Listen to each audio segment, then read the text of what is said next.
Senator Irfan Siddiqui साहब जो कि इनके की स्टेक होल्डर थे, वो जब अल्लाह को प्यारे हुए, किसी को भी जहमत ना हुई कि खासकर की लीडरशिप में कि वहां हाजिरी देते। कल आपको भी खुदा ना खास्ता कोई नहीं पूछेगा, को आपका कोई नाम भी नहीं लेगा। जिस तरह याहिया साहब से लेकर जनरल याहिया, फिर जनरल जियाउल हक मरहूम, फिर परवेज मुशर्रफ साहब, फिर इसी तरह इक्तिदार में लोग आते रहे, लोगों को तिगनी का नाच नचवाते रहे, अपनी मैं में डूबे रहे, और लोग उस वक्त जो नवाजे गए वो सर झुकाते रहे, और वो लोग जिनको चैलेंज किया गया उन्होंने आवाजें उठाई। लेकिन बदकिस्मती से ये लोग आज सारे एक हो चुके हैं।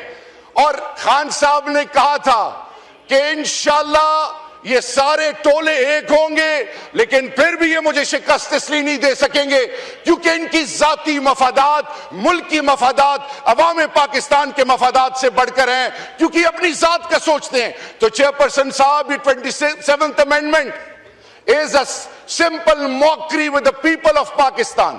अवाम पाकिस्तान को आर्टिकल 1 से आर्टिकल 50 मिसाल के तौर पे, यहाँ पे इकबाल अफरीदी साहब जो कि कबायली इलाके को रिप्रेजेंट करते हैं, आर्टिकल 5 कबाइल के बुनियादी हकूक को आईन की रूह से जब परखते हैं तो आपने उनको ऑन बोर्ड लेना है, उनको कंसेंसस में शामिल करना है। आप कभी चीफ मिनिस्टर को अंडरमाइन करते हैं, कभी 4.5 करोड़ के चीफ मिनिस्टर, चीफ एग्जीक्यूटिव को अडियाला के बाहर जलील करते हैं, कभी आप कैसी हरबे इस्तेमाल करते हैं। सीखें माजी से सीखें। माजी इसलिए है कि अल्लाह अगर माजी की अहमियत ना होती तो अल्लाह पाक कुरान में हमें कौम आद, कौम समूद, कौम नमरूद की मिसालें और उनसे सीखने का मौका ना देता। फिर जब यजीद का दरबार था और हजरत बीबी ज़ैनब का जो खुतबा था, वो क्या मैसेज देता था, वो किस चीज की आगाही थी? वो इक्तिदार के नशे में धुत लोगों को ये मैसेज था कि wake up before it's too late, जाग जाओ। मैं आपसे ये कहना चाहूंगा कि वक्त की जरूरत क्या है कि जब इंतजामिया, मुकन्नना अदलिया, जब इनके फैसले कोई और करना शुरू करे, जब 4th pillar of a state उसकी आंखों पे और मुंह पे पट्टी बांधी जाए, और फिर जब पार्लियामान में घुसपैठिए आए, और फिर जब मुल्क की मफादात पर सौदेबाजी हो, तो ऐसी कौमों पे ना अल्लाह की रहमत आती है, ना ऐसी कौमों के फैसले उन कौमों के बुनियाद को जोड़ने का जरिया बनते हैं। आए, डर किस चीज का है? डर किस चीज का है? आए अवाम के सामने जाते हैं। आज स्पीकर साहब ने कहा कि मैंने खान साहब को 2 दफा शिकस्त दी है। मैं आज अल्लाह के फजल, बड़ी बात से तौबा, पाकिस्तान के किसी जिले में एक 25-26 साल जवान जिसको कोई नहीं जानता, उसके अलावा ये जितने कदावर सियासी शख्सियतें आए मैदान से जाते हैं, उनका मुकाबला करके देखो। अगर आपकी जमानतें जब्त ना हुई तो फिर याद रखना, ये कह देना कि वाकई तहरीक इंसाफ, हक और सच कलम नहीं उठाई हुई थी। मैं आज ये कहने पे मजबूर हूं कि आर्टिकल 26th अमेंडमेंट में 2.5-3-5 अरब रुपए एक MNA के खरीदने के लिए तो थे। नेशनल फाइनेंस कमीशन में जब कायदे आजम मोहम्मद अली जिन्ना साहब ने तमाम स्टेक होल्डर्स को ऑन बोर्ड लिया तो उन्होंने ये कहा था कि distribution of resources will not be on the basis of population. आज क्या वजह है कि बलोचिस्तान का जवान मायूस है? आज क्या वजह है कि खैबर पख्तूनख्वा कबाइल के, पंजाब के, south, east, north, west, central Punjab का यूथ डिस्ट्रैक्टेड है? सिंध का बुरा हाल है, आज गिलगित बल्तिस्तान, आजाद कश्मीर। वो कौन सी ऐसी वजह है? क्या हम साथ नहीं चल सकते? क्या हम सर नहीं जोड़ सकते? क्या हम सबको एक साथ नहीं मिला सकते? 2 वॉर फ्रंट अप नहीं लड़ सकते? ईस्टर्न वेस्टर्न, आपका दुश्मन जो अजली दुश्मन है हिंदुस्तान, अफगानिस्तान से बैठ के आपको डिस्टेबलाइज कर रहा है। आप जिरगा जो ब्रिजिंग रोल प्ले करते हैं उसको एंगेज क्यों नहीं करते? आप कंसेंसस के लिए, आपके ये तालिबान आपके ब्लू आइड थे, आज क्या वजह है? आप कैपेसिटी बिल्डिंग क्यों नहीं करते उन इंस्टीट्यूशंस की जो फोर फ्रंट पे? खासादार, पुलिस, लेवी, ये वो जवान जो अपनी जानों के नजराने पेश कर रहे हैं।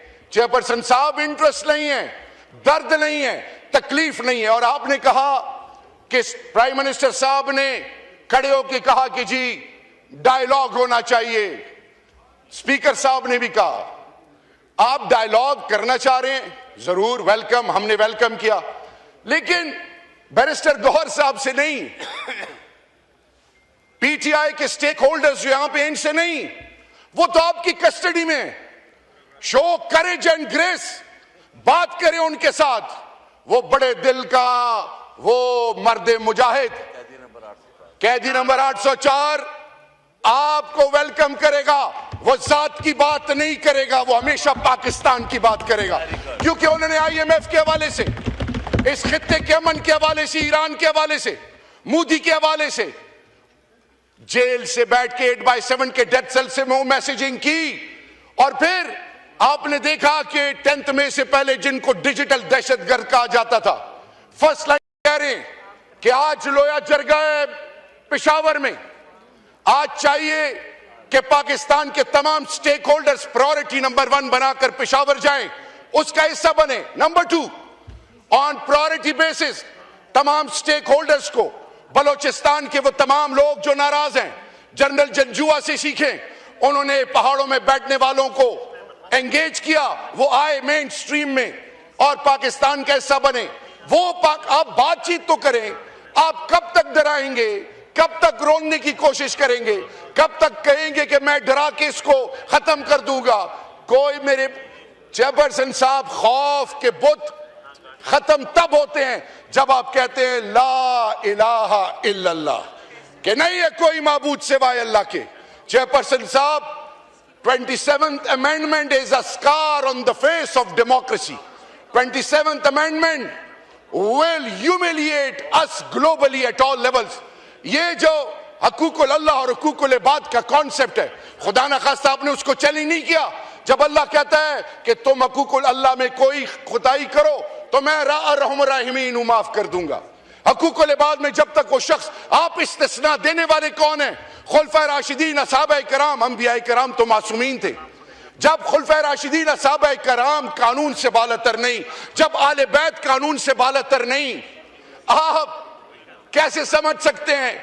मेरे कानों से एक जुमला गुजरा कि ता हयात से लेकर आबे हयात, ये आबे हयात भी आप एक्सपेक्ट करेंगे, आबे हयात नहीं है। कुल्लु नफ्सुन ज़ाइक़तुल मौत, मौत बरहक है, मौत आएगी। इस पार्लियामान के बैठने वालों को सोचना है कि हमने एक ऐसा पाकिस्तान देना है जिस पर आने वाली नस्लें फख्र करें, एक ऐसा पाकिस्तान देना है जिसमें कानून और आइन की बालादस्ती हो, एक ऐसा पाकिस्तान जो दुनिया की आंखों में आंखें डाल के मुहज़्ज़ब सिविलाइज तरीके से आगे कामयाबी करे, या एक ऐसा पाकिस्तान जो कि सिसकती हुई माएं, बेचैन परेशान जवान, उनको पता ही ना हो।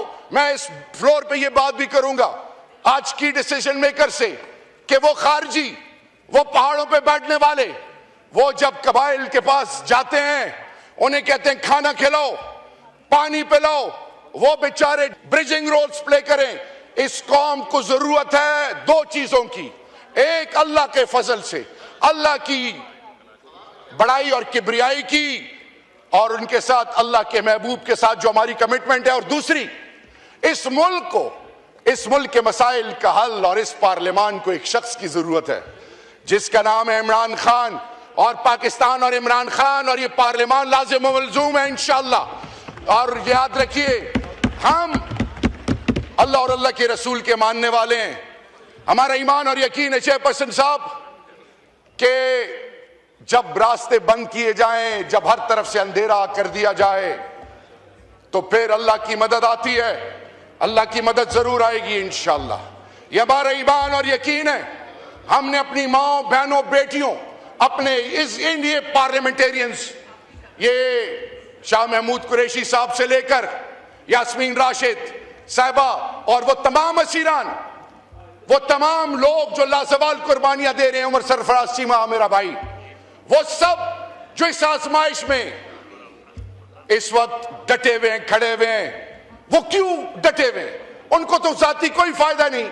क्या उनके घर के खराजात किसी खास जगह से जाते हैं? नहीं, वो इसलिए डटे हैं कि वो शख्स जो आईन और कानून की बालादस्ती की बात करता है वो सच्चा और खरा है। वो जात की बात नहीं करता, वो अपनी बात नहीं करता, अपनी बीवी, अपने बच्चों, अपने वफादात, आखिरी कंक्लूडिंग मिनट, अपनी जात की बात नहीं करता।